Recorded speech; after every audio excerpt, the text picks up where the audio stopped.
જય હિન્દ, જય ભારત. આજે આપણે એસી બ્રિજની લેક્ચર સિરીઝમાં આપણે એક એસી બ્રિજ એટલે કે ઓન્સ બ્રિજ અને બીજો એક એન્ડરસન બ્રિજનું વાત કરવાની છે. હવે આની પહેલાંના વિડીયો લેક્ચરમાં આપણે મેક્સવેલ ઇન્ડક્શન બ્રિજ અને મેક્સવેલ એલસી બ્રિજ જોયા હતા, જેમાં આપણે એવું પણ જોયું હતું કે ભાઈ મેક્સવેલ આ બંનેનો ઉપયોગ ગૂંચળાનું આત્મપ્રેરકત્વ એટલે કે જેનો ઇંગ્લિશમાં ઇમ્પેડન્સ એટલે એલ વડે રિપ્રેઝેન્ટ વડે કરતા હતા અને જેનું મૂલ્ય હેનરીમાં હોય છે. બરાબર. હવે આ જ ઓન બ્રિજમાં આજે આપણે ફરીથી ગૂંચળાનું આત્મપ્રેરકત્વનું માટેની આપણે ગોતવાની વાત કરીશું. તો જોઈ શકો છો આ બ્રિજ પણ આપણે જો વાત કરી હતી કે એસી બ્રિજનો કન્સેપ્ટ મૂળ બ્રિજ વિસ્ટન બ્રિજમાંથી ઉતરી આવેલો હતો. હવે વિસ્ટન બ્રિજની ચર્ચા કરું તો વિસ્ટન બ્રિજમાં 4 બાજુ હોય અને તેની સાથે સોર્સ તરીકે ડીસી બેટરી જોડેલી હતી. તો જો એસી બ્રિજની વાત કરતા હોઈએ તો તેની સાથે સોર્સ તરીકે આપણે શું હોય તો કે એસી સોર્સ હોય છે. એસી સોર્સ માટે આપણે એએફઓ જોઈન્ટ કર્યો છે. એએફઓનું પૂરું નામ છે ઓડિયો ફ્રિક્વન્સી ઓસિલેટર, જે એસી સિગ્નલ પ્રોવાઈડ કરશે. બરાબર. હવે આકૃતિમાં જેમ તમે જોઈ શકો છો કે આમાં 4 ભુજાઓ છે, એબી, બીસી, સીડી અને એડી. ત્યારબાદ આપણે તમે જોઈ શકો છો આ એ અને સી વચ્ચે પાવર સપ્લાય એએફઓ એ અને સી બિંદુએ જોઈન્ટ કરેલું છે અને બી અને ડી બિંદુ વચ્ચે આપણે હેડફોન જોઈન્ટ કરેલું છે. જો જ્યારે પણ બ્રિજ સંતુલન સ્થિતિમાં હશે ત્યારે બી અને ડીનું વીજ સ્થિતિમાન કેવું હશે? સમાન હશે. જો બંનેનું વીજ સ્થિતિમાન બંને બિંદુએ સમાન હોય તો તેમાંથી પ્રવાહ પસાર થાય નહીં.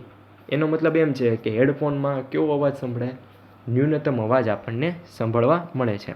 બરાબર. તો આ વાત થઈ બ્રિજ જ્યારે સંતુલન સ્થિતિમાં હોય ત્યારની વાત છે. હવે આપણે અલગ અલગ 4 ભુજાઓ છે, એ બી, બી સી ડી અને ડી એ. આ ચારેય ભુજાઓનો અવબાધની આપણે વાત કરીએ કે બરાબર. તો પહેલી ભુજામાં માત્ર કેપેસિટર જોઈન્ટ કરેલું છે. તો Z1નું જે ફોર્મ્યુલા હશે Z1 બરાબર XCL એટલે કેપેસિટરનો જે રિએક્ટન્સ હશે એની જેટલું હશે. આપણે જાણ્યું છે XC1ની વેલ્યુ શું છે? 1/JωC1. બરાબર. તો તમે જોઈ શકો છો આ Z1નું આ ફોર્મ્યુલા થશે. બરાબર. ત્યારબાદ તમે Z2 એટલે કે BC બ્રાન્ચ વચ્ચેનો અવબાધ, બરાબર, તેમાં માત્ર રેઝિસ્ટન્સ R2 જોઈન્ટ કરેલો છે. તેનો અવબાધ કેટલો હશે? Z2 બરાબર R2. બરાબર. આવું તો વિસ્ટન બ્રિજમાં પણ હતું. વિસ્ટન બ્રિજમાં ખાલી માત્ર ને માત્ર અવરોધો જોવા મળતા હતા. તેની સાથે કેપેસિટન્સ, ઇન્ડક્ટન્સ ને એવું બધું જોડવામાં આવતું ન હતું. ત્યારબાદ આપણે ત્રીજી બ્રાન્ચ એટલે કે સી અને ડી વચ્ચે, તમે સી અને ડી વચ્ચે જોઈ શકો છો એક રેઝિસ્ટન્સ અને એક ગૂંચળું. બરાબર. એટલે કે કોઇલ. આ બંને કેવા કનેક્શનમાં છે તો કે સિરીઝ કનેક્શનમાં છે. સિરીઝ કનેક્શનમાં હોય કોઈ પણ બે રેઝિસ્ટન્સ તો તેનો શું થાય? સરવાળો. તો હું ટોટલ આ લાઇનનો અવરોધને Z3 અવબાધ વડે રિપ્રેઝેન્ટ કરું તો મને શું ફોર્મ્યુલા મળે? એક તો નોન ઇન્ડક્ટિવ રેઝિસ્ટન્સ એટલે કે R4 રેઝિસ્ટન્સનો અવરોધ વત્તા આ જે એલ ગૂંચળું છે કોઇલ તેનો પણ રેઝિસ્ટન્સ એટલે જેને હું XCL વડે રિપ્રેઝેન્ટ કરું, જેની વેલ્યુ થાય JωL, જે આપણને ખ્યાલ છે. તો તમે જોઈ શકો છો કે Z3ની વેલ્યુ આપણને Z4ની વેલ્યુ આપણને શું મળશે? R4 પ્લસ JωL એટલે કે XLની વેલ્યુ છે. બરાબર. તે જ રીતે ત્રીજી બ્રાન્ચ આ લોકોએ એ અને ડી વચ્ચેનો અવબાધને Z3 વડે રિપ્રેઝેન્ટ કર્યો છે. બરાબર. તો તેમાં તમે જોઈ શકો છો એક કેપેસિટર ને એક રેઝિસ્ટન્સ કેવા કનેક્શનમાં છે? સિરીઝ કનેક્શનમાં છે. જો આ બ્રાન્ચનો અવબાધને હું Z3 વડે રિપ્રેઝેન્ટ કરું તો બંને સિરીઝમાં છે એટલે બંનેનો અવરોધનો સરવાળો. તો અવરોધ R3 વત્તા કેપેસિટરના અવરોધને શું આપણે XCL વડે રિપ્રેઝેન્ટ કરીએ છીએ, જ્યાં XCLની વેલ્યુ કેટલી છે? 1/JωC1 જેટલી એની વેલ્યુ છે. બરાબર. તો આપણને આ રીતનું આપણને મળશે Z3ની વેલ્યુ શું મળશે? તો R3 પ્લસ 1/JωC2. હવે આપણે એવી કન્ડિશન માની લઈએ છીએ કે આ ઓન બ્રિજ છે આપણો કેવા છે? સંતુલન સ્થિતિમાં છે. જો સંતુલન સ્થિતિમાં હોય તો આપણે જોયું હતું Z1/Z2 is equal to Z3/Z4. એટલે કે આ Z1 છે, આની બ્રાન્ચનો રેઝિસ્ટન્સ અવબાધ Z2 છે, આ બ્રાન્ચનો અવબાધ Z3 છે અને આ બ્રાન્ચનો અવબાધ Z4 છે. આ રીતે જો સમીકરણમાં કિંમત મૂકીએ તો આપણને સંતુલન સમયની આ શરત છે. તો આ જેટલા આપણને Z1, Z2, Z3 અને Z4 મળ્યા, તેની જે ઇક્વેશન મળ્યા તેની કિંમત આપણે આ સમીકરણમાં મૂકી દઈએ. બરાબર. હા, જ્યારે આપણે પહેલાં જ એસી બ્રિજની વાત કરી હતી ત્યારે આપણે જોયું હતું કે એસી બ્રિજ જ્યારે પણ સંતુલન સ્થિતિમાં હોય ત્યારે તેની આ શરત જોવા મળે છે, Z1/Z2 = Z3/Z4. તો જે આપણને વેલ્યુ ખ્યાલ છે Z1ની, Z2ની અને Z3ની, ત્યાં બધી જ કિંમત આપણે આ સમીકરણમાં મૂકી દીધી છે. તમને ખ્યાલ છે કે Z1 એટલે કે A થી B વચ્ચે માત્ર કેપેસિટર જોઈન્ટ હતો, તો Z1 બરાબર XCL હતું. ખ્યાલ Z1 બરાબર શું હતું કે હા, Z1 બરાબર શું છે, માત્ર 1/jωC1 અને Z2 બરાબર R2. બરાબર. તો હવે તમે જોઈ શકો છો આ Z1ની કિંમત ઉપર છે અને આ Z2ની કિંમત નીચે છે. તે જ રીતેની હું વાત કરું તો આ Z3ની કિંમત છે અને નીચે જે છે એ શું છે, Z4ની કિંમત છે. બરાબર. તો હવે એનું સાદુરૂપ આપવું એટલે નીચે મુજબ આપણને સમીકરણ મળી જાય છે. બરાબર. ત્યારબાદ હવે આપણે ક્રોસ મલ્ટિપ્લિકેશન, આ સમીકરણનું આપણે ક્રોસ મલ્ટિપ્લિકેશન કરીએ એટલે કે આ ટર્મને આપણે ઉપર તરફ લઈ જઈએ અને આ જે નીચે ટર્મ છે એને આપણે ઉપર તરફ, એટલે ક્રોસ મલ્ટિપ્લિકેશન આપણે કરવાનું છે. બરાબર. એટલે આપણને કંઈક આ રીતનું આપણને સમીકરણ મળશે. બરાબર. હવે શું કરીએ કે ભાઈ આ જે ટર્મ છે એ આ બંને પદ સાથે વારાફરતી ગુણાવીએ એટલે જે આપણને સાદરૂપ મળશે એ આપણને નીચે મુજબ આ રીતનું આપણને સાદરૂપ મળશે. તો હવે તમે જોઈ શકો છો આ જે સમીકરણ છે તેમાંથી J અને J કેન્સલ થઈ જશે, તો આપણને આ નીચે જે સમીકરણ મળશે તેની જેવું આપણને મળશે. હવે જેમ આપણે કરીએ છીએ કે તેના વાસ્તવિક ભાગ અને કાલ્પનિક ભાગોને આપણે સરખાવીએ, તો જે ફ્રીક્વન્સીવાળા કે સંકર સંખ્યાવાળા જે વાળા જેટલા ભાગ હોય છે એ કેવા હોય છે, તો કાલ્પનિક ભાગ હોય છે. અને ઓમેગા વગરના એટલે કે આ બધા જે પાર્ટ હોય છે કેવા હોય છે, કે વાસ્તવિક પાર્ટ હોય છે. હવે આપણે વાસ્તવિક પાર્ટને વાસ્તવિક પાર્ટ સાથે અને કાલ્પનિક ભાગને કાલ્પનિક પાર્ટ સાથે આપણે સરખાવીએ. બરાબર. તો તમે જોઈ શકો છો કે જો કે ભાઈ આ એટલે આ R4ને મારે આની સાથે સરખાવવાનું રહે, તો મને આ રીતનું ઇક્વેશન મળે, R4 બરાબર C1, R2 બરાબર C2. બરાબર. તો આ જે બ્રિજ સંતુલન માટેની શરત છે એ શેની માટેની છે, કે તો કે ડીસી બ્રિજ હોય તેની માટેની આ શરત છે. બરાબર. અને હવે તો આપણો હેતુ શું હતો કે ગૂંચળાનું આત્મપ્રેરકત્વ એટલે કે L ગોતવાનો હતો. બરાબર. તો હવે આપણે શું કરીએ તો કે કાલ્પનિક પાર્ટને સરખાવીએ. તો કાલ્પનિક પાર્ટને એટલે કે મારે આ પદ અને આ પદને મારે સરખાવવાનું રહે. બરાબર. તો બંનેમાંથી J કેન્સલ થઈ જાય તો મને L બરાબર શું મળે, C1, R2 અને R3 મળે. કે હું C1, R2 અને R3નો જો મલ્ટીપ્લાય કરું તો મને જે કિંમત મળે એ આ સર્કિટમાં જે ગૂંચળું જોડેલું છે કોઇલ એનું ઇન્ડક્ટન્સ એટલે કે એનું આત્મપ્રેરકત્વ આપણને મળે, Lની વેલ્યુ આપણને આ રીતે આપણને મળે. બરાબર.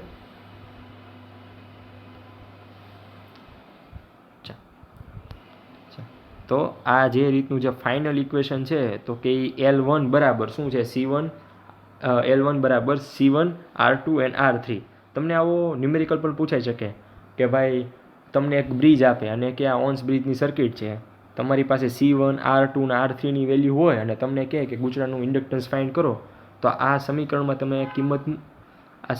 તમે કિંમત મૂકો તો તમને ગૂંચળાનું ઇન્ડક્ટન્સની તમને વેલ્યુ મળી જાય છે. બરાબર. હવે હજી પણ આપણો મુખ્ય કન્સેપ્ટ શું છે કે જે પણ આપણે ગૂંચળું જોઈન્ટ કરીએ છીએ તેનું મૂલ્ય કેવું હોવું જોઈએ, કે સચોટ હોવું જોઈએ. પરંતુ હજી પણ ઓન બ્રિજની મદદથી પણ આપણે સચોટ મૂલ્ય આપણે મળી શકતા નથી. ઉપરાંત આ બ્રિજની અમુક જેમ ફાયદા હોય તે સિક્કાની બે બાજુ હોય તેમ ફાયદા પણ છે, થોડા ઘણા તેના ગેરફાયદા પણ છે. આ બ્રિજની મદદથી આપણે આત્મપ્રેરકત્વનું મૂલ્ય જો ખૂબ જ નાનું હોય અને કાં તો ખૂબ જ મોટું હોય તો પણ આપણે મેળવી શકતા નથી. એટલે એવરેજ વેલ્યુ હોય તો આપણે અંદાજ મુજબ કહી શકીએ કે આ એની વેલ્યુ આટલી છે. બરાબર. હવે આપણે નવા એસી બ્રિજની વાત કરીએ જેનું નામ છે એન્ડરસન બ્રિજ. બરાબર. આપણે પણ આનો હેતુ, આ બ્રિજનો પણ મેઇન હેતુ શું છે કે ગૂંચળું જે જોઈન્ટ કનેક્ટ કરેલું છે આ સર્કિટમાં કોઇલ, એનું આત્મપ્રેરકતા એટલે કે એલ ફાઇન્ડ કરવાનું છે, બરાબર. જેની એલની વેલ્યુ કેવી હોવી જોઈએ, બધા સચોટ હોવી જોઈએ, બરાબર. તો હવે તમે જોઈ શકો છો આ છે એન્ડરસન બ્રિજ. હવે તમે આકૃતિ મુજબ જુઓ, અહીંયા તે એસ કે વિસ્ટન બ્રિજ જેવું એસી બ્રિજનો કન્સેપ્ટ ક્યાંથી આવ્યો, ફરીથી વિસ્ટન બ્રિજમાંથી આવ્યો. વિસ્ટન બ્રિજમાં શું હોય, 4 બાજુ એટલે 4 ભુજાઓ હોય. તો અહીંયા પણ તમે જોઈ શકો AB, BC, CD અને AC 4 ભુજાઓ છે, બરાબર. પરંતુ અહીંયા કંઈક આગળના બ્રિજો કરતાં અહીંયા થોડુંક એનું બંધારણ અલગ જોવા મળે છે, બરાબર. તમે આગળના જેટલા એસી બ્રિજ જોયા હશે ત્યારે તમે શું એક વસ્તુ નોંધી હોય તો B અને D બિંદુ વચ્ચે માત્ર ને માત્ર ખાલી એક હેડફોન જ જોડવામાં આવતું હતું. છતાં અહીંયા એન્ડરસન બ્રિજમાં તમે જોયું કેપેસિટર પણ વચ્ચે છે અને એક રેઝિસ્ટન્સ પણ વચ્ચે છે, બરાબર. એટલે આ બીજા બ્રિજ કરતાં આપણને અલગ મળે છે. અને એન્ડરસન બ્રિજની મદદથી બીજા બ્રિજની કમ્પેરિઝનમાં આત્મપ્રેરકતાનું મૂલ્ય આપણે ચોકસાઈપૂર્વક માપી શકીએ છીએ, બરાબર. આ એની ખાસિયત છે. તો સૌથી પહેલાં આપણે એની બંધારણની વાત કરીએ, બરાબર. તો સૌથી પહેલાં A અને B બિંદુ વચ્ચે તમે જોઈ શકો છો એક ઇન્ડક્ટન્સ જોઈન્ટ કરેલું છે અને એક રેઝિસ્ટન્સ જોઈન્ટ કરેલો છે, બરાબર. ત્યારબાદ B અને C બિંદુ વચ્ચે એકમાત્ર અવરોધ જોડેલો છે.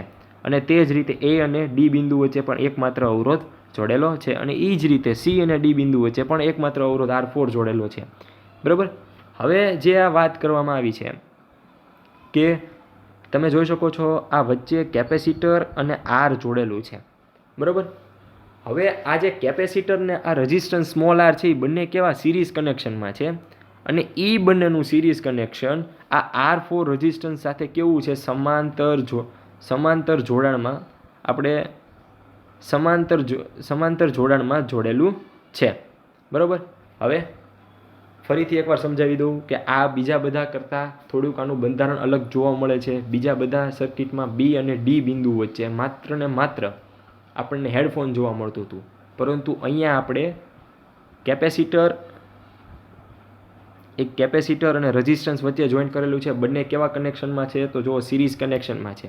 પણ આ બંનેનું જે કોમ્બિનેશન છે તે R4 રેઝિસ્ટન્સ સાથે કેવું છે તો કે સમાંતર, એટલે કે CD શાખા એટલે કે R4 રેઝિસ્ટન્સ જ જોડેલો છે, તેની સાથે કેવું છે તો કે સમાંતર જોવા મળે છે, બરાબર. હવે મિત્રો હું એમ કહું છું કે આ બ્રિજ સંતુલન સ્થિતિમાં છે. સંતુલન સ્થિતિમાં હોય તો આપણી પહેલી શરત શું છે, જે આપણો હેડફોન છે તેમાં અવાજ કેવો આવવો જોઈએ, મિનિમમ આવવો જોઈએ.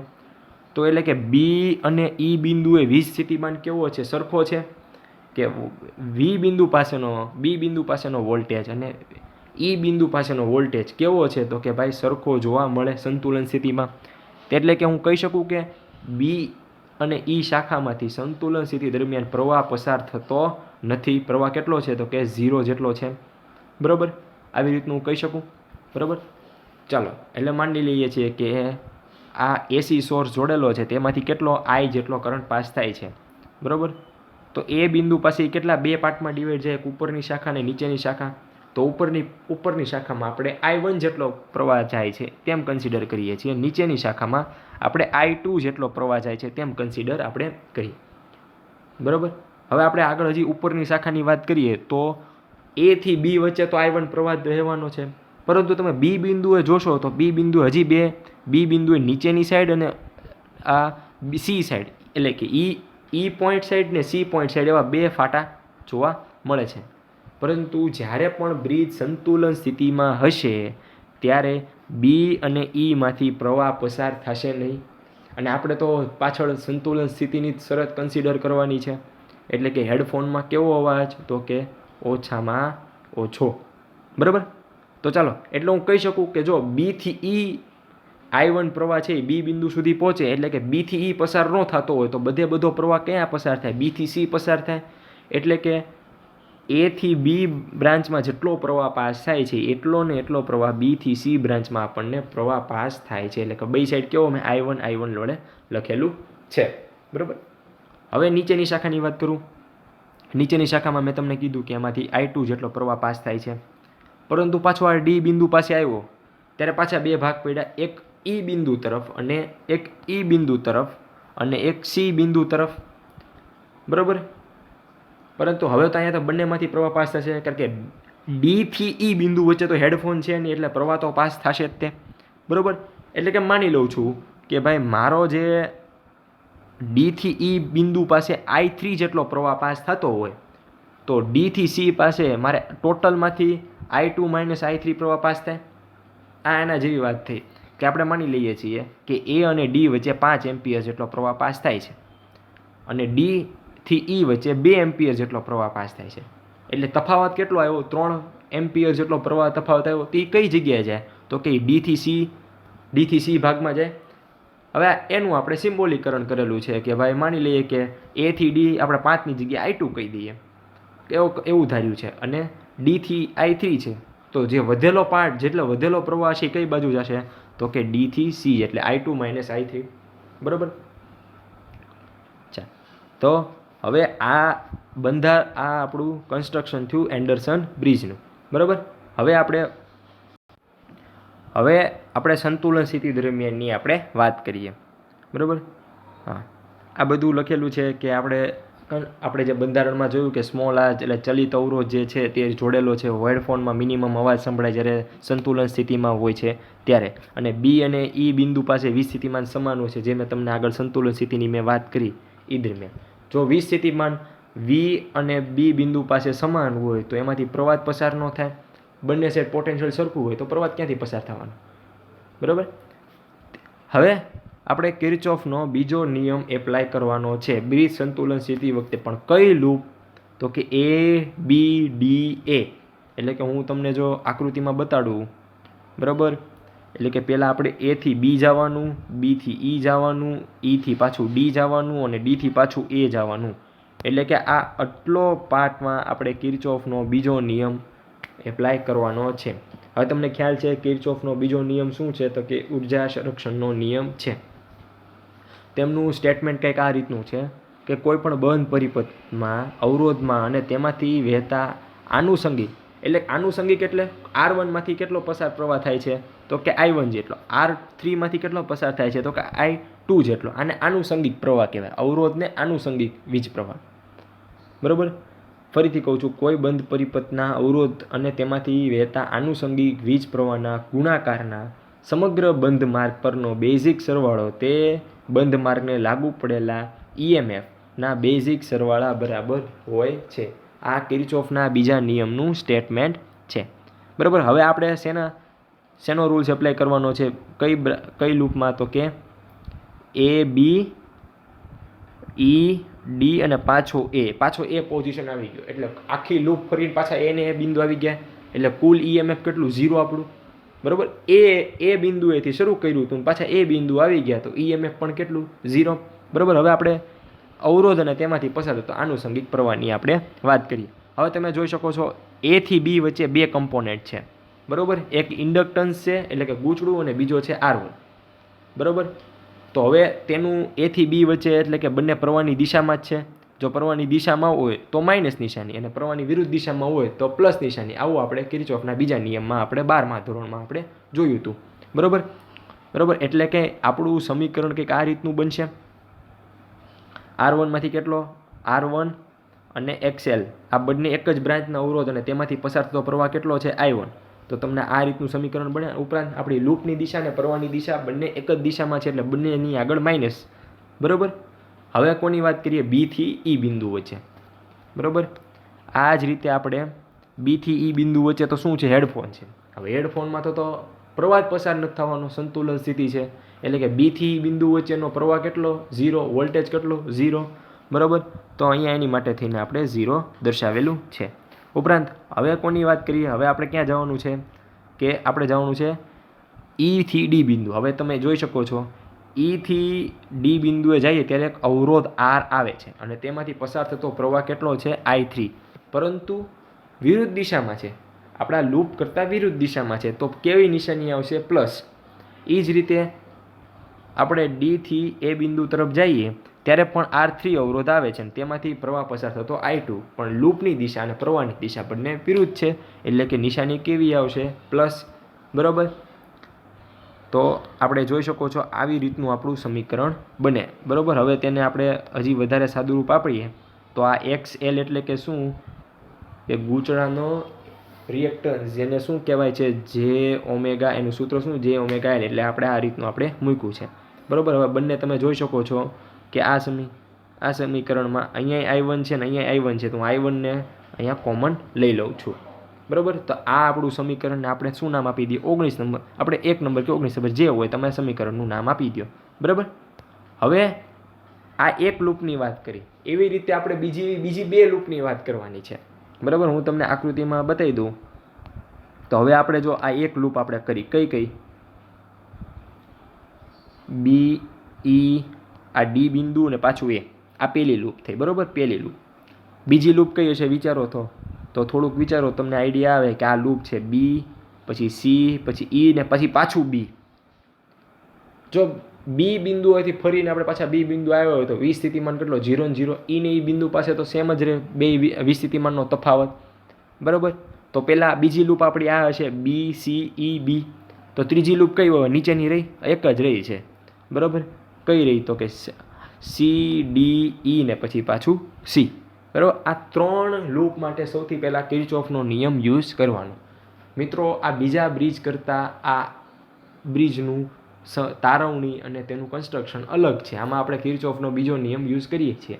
જ્યારે પહેલાંમાં આપણે Z1/Z2 Z3/Z3 એવું સમીકરણ સાબિત કરતા હતા, પરંતુ આમાં કન્સ્ટ્રક્શન અલગ પ્રકારનું છે. આ સમાંતર જોડાણ જોડેલું છે, એની માટે થઈને આપણે ઈ શરત અનુસરી શકશું નહીં બરાબર. એટલે આપણે આમાં કિર્ચોફનો બીજો નિયમ યુઝ કરવાનો છે. હવે તમે જોઈ શકો છો આ બી સી અને ડી ઈ, આ બી સી ઈ અને બી લૂપ માટે કિર્ચોફનો બીજો નિયમ બરાબર. ફરીથી કહું, બી થી સી અને પછી સી થી ઈ અને ઈ થી બી. હવે બી થી સી શું હતું તો જો યાદ કરો તો મિત્રો બરાબર, સૌથી પહેલાં શું આવશે આકૃતિ જુઓ તો બી થી સી એક અવરોધ છે બરાબર R2, અને એમાંથી પસાર થતો પ્રવાહ કયો છે તો કે I1. પણ પ્રવાહની દિશા અને લૂપની દિશા એક જ છે એટલે માઇનસ નિશાની આવશે બરાબર. ત્યારબાદ હવે કઈ વાત રહી સી થી ઈ બિંદુ. સી થી ઈ એકમાત્ર કેપેસિટર છે ને એમાંથી પસાર થતો પ્રવાહ કેટલો છે I3, પરંતુ વિરુદ્ધ દિશામાં છે એટલે નિશાની કેવી આવશે પ્લસ બરાબર. એટલે આનું હવે ઈ થી ક્યાં જવાનું છે, ઈ થી બી જવાનું છે, પણ ઈ થી બી તો હેડફોન છે, હેડફોનમાંથી પસાર થતો પ્રવાહ કેટલો છે 0. સંતુલન સ્થિતિની શરત છે કે હેડફોનમાં સંતુલન સમયમાં કેવો અવાજ આવવો જોઈએ, ન્યૂનતમ અવાજ આવવો જોઈએ. તો આનું સમીકરણ આ લૂપ માટે કંઈક આ રીતનું આપણને બનશે -R1 I1 plus XL into I3 plus 0 બરાબર. આ 0 શેનો છે તો કે હેડફોનનો જે ન્યૂનતમ અવાજ સંભળાય એનો બરાબર. હવે આનું અગેન સાદુરૂપ એટલે XCL એટલે શું આપણું 1 + j ઓમેગા સી, આ એનું સમીકરણ છે બરાબર. હવે આમાંથી હું તમે જોઈ શકો છો બે સાઈડ, આમાંથી હું I1 ને કરતાં સબ્જેક્ટ ઓફ ફોર્મ્યુલા બનાવું, સાદુરૂપ જ આપેલું છે, તો મને આ રીતનું કંઈક સમીકરણ મળે. આ મિત્રો આ સમીકરણની I1ની કિંમત, I2ની કિંમત, આપણે બધી કિંમત આપણે I3ના સ્વરૂપમાં મેળવી અને પછી આપણે ઉપરના સમીકરણમાં આપણે મૂકી દેવાની છે બરાબર. હવે નીચેની લૂપની વાત કરીએ, કઈ છે સી ડી ઈ સી બરાબર. પહેલાં આકૃતિ જોઈ લઈએ. સી ડી ઈ અને પછી પાછું સી, એટલે સી થી ડી એટલે કઈ એકમાત્ર રેઝિસ્ટર R4, અને પ્રવાહની દિશામાં નહીં વિરુદ્ધ દિશામાં છે ને, એટલે તો કઈ નિશાની આવશે પ્લસની નિશાની આવશે બરાબર. ત્યારબાદ ક્યાંથી જવાનું છે સી થી ડી તો પહોંચી ગયા, હવે ડી થી ઈ પહોંચવાનું છે. ડી થી ઈ પ્રવાહની દિશામાં એટલે નિશાની કઈ માઇનસ, પણ શું આવશે -I3R બરાબર. R ને આનુષંગિક પ્રવાહ કયો છે તો કે I3 છે. ઉપરાંત હવે ઈ થી સી પાછું કેપેસિટર આવ્યું અને પ્રવાહની દિશામાં આવ્યું એટલે પાછી એમાં પણ માઇનસની નિશાની બરાબર. ચાલો એનું સમીકરણ હવે એનું વાત કરીએ. તો આપણને સી ડી ઈ બ્રેન્ચનું આપણને આ રીતનું આપણને સમીકરણ મળ્યું બરાબર. હવે કાંઈ નહીં મિત્રો, હવે આપણે આ કિંમત જ મૂકવાની છે બરાબર. તો કિંમત શું છે XCLની કિંમત, પાછી XCL બરાબર શું 1/j ઓમેગા સી, આની ઉપર આપણે XCLની કિંમત મૂકી હતી બરાબર. તો હવે સમીકરણનું સાદુરૂપ આપતા તમને સમજાવું તો સૌથી પહેલાં આ R4 છે, I2 અને I3 વડે ગુણાકાર કરીને આવ્યું છે, XCLની કિંમત મૂકી છે. ઉપરાંત હવે તમે જોઈ શકો છો કે આ છેલ્લા 3 સ્ટેપમાં I3 છે, તો I3નો કોમન લઈ લીધેલો છે. મેં તમને પહેલાં કીધું કે આ લૂપમાં આપણે I2 ને સબ્જેક્ટ ઓફ ફોર્મ્યુલા બનાવશું, પણ કોના સ્વરૂપમાં? તો કે I3ના ઓર્ડરમાં. બરાબર. તો જો તમને લાસ્ટમાં ફાઇનલી તમે સાદું રૂપ આપશો ને ત્યારે આવું ઇક્વેશન તમને મળશે. I2 બરાબર 1/R4 bracket R4 plus small r plus 1/j omega c into I3. બરાબર. હવે તમે જોઈ શકો I1 અને I2 બંને તમને I3ના સ્વરૂપમાં તમને મળી ગયા. બરાબર. તો હવે તમારે ઉપરના સમીકરણમાં શું રહેવાની રહેશે? જો લખેલું છે કે હવે ઉપરના સમીકરણમાં કિંમત મૂકો, એટલે કયા સમીકરણ? તો કે જે આપણે આ પહેલી લૂપ લીધી હતી ને ABEDA વાળી, એ લૂપમાં જુઓ અહીંયા I1ની કિંમત અને I3ની કિંમત, I2ની કિંમત બરાબર એ મૂકી દઈએ, એટલે કે તમને આવી રીતનું કંઈક સમીકરણ તમને મળશે. હવે તમે જોઈ શકો છો કે ત્રણેય સ્ટેપમાં I3 ને I3 કોમન, તો I3 ને કોમન લઈને બરાબરની ઓલી સાઈડ જવા દઉં તો 0 જ થઈ જવાનું છે. તો મને કંઈક આ રીતનું કંઈક સમીકરણ મળે. બરાબર. હવે આ સમીકરણનું સિમ્પલ સાદું રૂપ આપવાનું છે, વાસ્તવિક ભાગ અને કાલ્પનિક ભાગ, ને પછી પાછું અલગ પાડી દેવાનું છે. બરાબર. બરાબર. આ રીતનું આપણે નીચેના સ્ટેપમાં આપણે કરશું. બરાબર. તમે જોઈ શકો છો આ બધું આને સાદું રૂપ આપવાની ટ્રાય કરેલી છે. બરાબર. હવે આ જ્યારે સમીકરણ આવશે ત્યારે આપણે આ સમીકરણને બંને સાઈડ જે ઓમેગા સી R2 ને R4 વડે ગુણવાનું છે. હવે આ રૂલ શેના માટે છે? કે સમીકરણનું સાદું રૂપ ઇઝી બને. હવે અવડું મોટું સમીકરણ યાદ રાખવું આપણી માટે અઘરું પડે. બરાબર. એની માટે થઈને આપણે એવું સાદું રૂપ આપીએ છીએ જેથી આપણને યાદ રાખવા માટે સરળ પડે. હવે તમને ખ્યાલ છે બંને સાઈડ ગુણવાનું હોય. હવે તો 0 સાઈડ ગુણશો તો જવાબ તો 0 જ આવવાનો છે. હવે તો આપણે સૌથી પહેલાં એક જેટલા સ્ટેપ છે ને એક સ્ટેપ સાથે પહેલાં આ પદ આપણે મલ્ટીપ્લાય કરીએ. હવે જેમ તમે એક સ્ટેપ સાથે મલ્ટીપ્લાય કરતા જશો, બરાબર. આ જો પહેલા સ્ટેપ સાથે આ મલ્ટીપ્લાય કર્યું, આ બીજા સ્ટેપ, આ ત્રીજું, ચોથું, પાંચમું, છઠ્ઠું, એ રીતના બધા જેટલા છે એના સ્ટેપ સાથે મલ્ટીપ્લાય કરો. જેટલું ઉડતું હોય એટલું ઉડાડી દેવાનું. એક એક્ઝામ્પલ આપીને કહું તો આ જે ઓમેગા CR2, આ જે ઓમેગા CR2 આટલું ઉડી ગયું એટલે શું રહ્યું? R2 ને R1 ને R4 રહ્યું. જુઓ તો આ રીતનું રહેશે. R4 અને R1 આટલું રહેશે. બરાબર. આ રીતે બીજું સ્ટેપની વાત કરું, અહીંયા C અને R2 છે તો અહીંયા C અને R2 રહેવી ગયું, એટલે કે શું રહ્યું આપણી પાસે જે ઓમેગા R4 અને L આટલું રહ્યું. એટલે આવી રીતનું તમે જેટલું ઉડતું હોય એટલું ઉડાડી દો અને જેટલું ગુણાકાર થતું એટલે ગુણાકાર કરી દો તો તમને આ રીતના તમને સમીકરણ મળશે.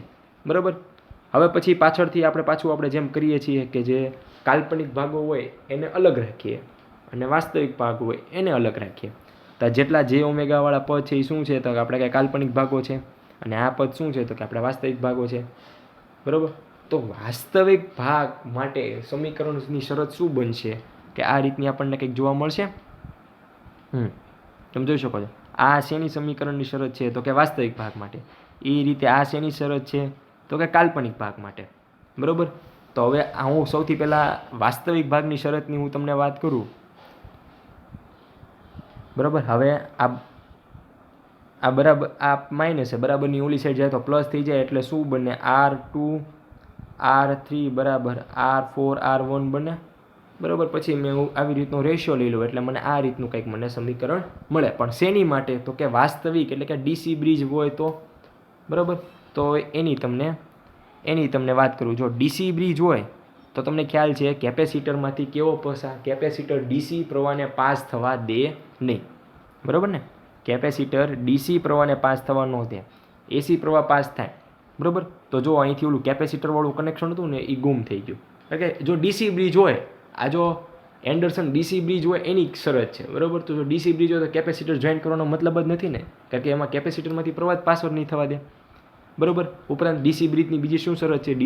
DC બ્રિજમાં ગેલ્વેનોમીટર હોય, હેડફોન ન હોય. બરાબર. ઉપરનું જેમ આકૃતિ જોડી હતી એમાં માત્ર 3 જ ફેરફાર.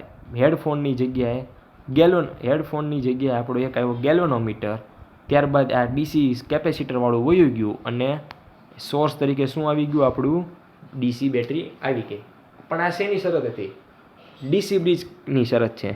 પણ આપણો તો મૂળ કન્સેપ્ટ શું છે? ઇન્ડક્ટન્સ L ફાઇન્ડ કરવાનો. બરાબર.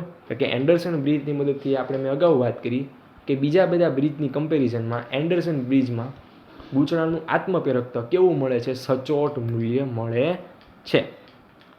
બરાબર. ચાલો તો હવે આપણે એસી બ્રિજની શરતની આપણે હજી આગળ વાત કરીએ. ડીસી બ્રિજનું પતી ગયું બરાબર. આ સમીકરણ લગી આપણે ડીસી બ્રિજનું પતી ગયું. ત્યારબાદ આપણે એની આકૃતિ દોરી નાખવાની. પરંતુ આપણો તો મેઇન કન્સેપ્ટ એલ ફાઇન્ડ કરવાનો છે. એટલે આપણે જેટલા કાલ્પનિક છે એને આપણે કન્સિડર કરીએ એટલે આપણને ઓમેગા છે બરાબરની ઓલી સાઈડ જશે એટલે પાછું 0 થઈ જશે. એટલે આ રીતનું આપણને કંઈ સમીકરણ મળ્યું બરાબર. હવે એનું સાદું રૂપ આપતા જવાનું બરાબર. જે એક ઇઝી ટર્મ યાદ રહે એ યાદ રાખી લેવાની અને એનું આપણને શું મળશે, R4ની વેલ્યુ મળશે બરાબર. તો હવે અહીંયા આ રહ્યું ડીસી બ્રિજ બરાબર. હવે એક સ્ટેપને એકને માઇનસ LR4 હતું તો બરાબરની ઓલી સાઈડ લઈ ગયા પ્લસ થઈ ગયું બરાબર. હવે આ જે આર મારે તો ખાલી એલ જ ફાઇન્ડ કરવું છે એટલે R4 ને ઓલી પા મોકલી દઉં તો R4 છે આ ત્રણેય પદના છેદમાં આવી જશે બરાબર. પહેલા છેદમાં R4 કેન્સલ, બીજામાં R4 છે એટલે ઉપરથી કેન્સલ, પણ આ સ્ટેપમાં R4 છે નહીં એટલે નીચે રહેશે બરાબર. તો જો આ રીતનું આપણું સમીકરણ થઈ ગયું બરાબર. હવે ઉપરાંત આ ડીસી બ્રિજની આ શરત હતી R1 બરાબર R2 R3 ઇન્ટુ R4 બરાબર. તો આ સમીકરણમાં અહીંયા છે R2 R3 ઇન્ટુ R4 તો હું R1 મૂકી શકું. આ રીતનું આપણે R4 મૂકેલું. આ શેની છે તો કે ડીસી બ્રિજની શરત હતી ને. જો ફરીથી બતાડી દઉં. હા આ શરત ડીસી બ્રિજની હતી ને તો હું એમાં R1 ને કરતાં બનાવું એટલે શું બને R2 R3 અપોન R4 બને R1 બરાબર આ કિંમત આપણે એસી બ્રિજમાંનો આપણે ઉપયોગ કર્યો છે બરાબર. તો આ રીતનું બન્યું આપણું સમીકરણ. હવે તમે જોઈ શકો છો ત્રણેય પદમાં કેપેસિટર તો એનો કોમન લઈ લીધેલું છે. ઉપરાંત કોમન લઈ લીધું અને ત્યારબાદ જો અહીંયા સ્મોલ આર રેઝિસ્ટન્સ, અહીંયા સ્મોલ આર રેઝિસ્ટન્સ એટલે આ બે પદ કોમન લઈ લીધા. તો તમને આ ફાઇનલ તમારા ગૂંચળાનું આત્મપ્રેરકત્વ શોધવાનું આ ફાઇનલ તમારું ઇક્વેશન થયું. શેની કયા બ્રિજની વાત છે તો કે એન્ડરસન બ્રિજની વાત છે. બીજા બધા બ્રિજની કમ્પેરિઝનમાં આ બ્રિજના ગૂંચળાનું આત્મપ્રેરકત્વનું મૂલ્ય સચોટ માપી શકાય છે બરાબર.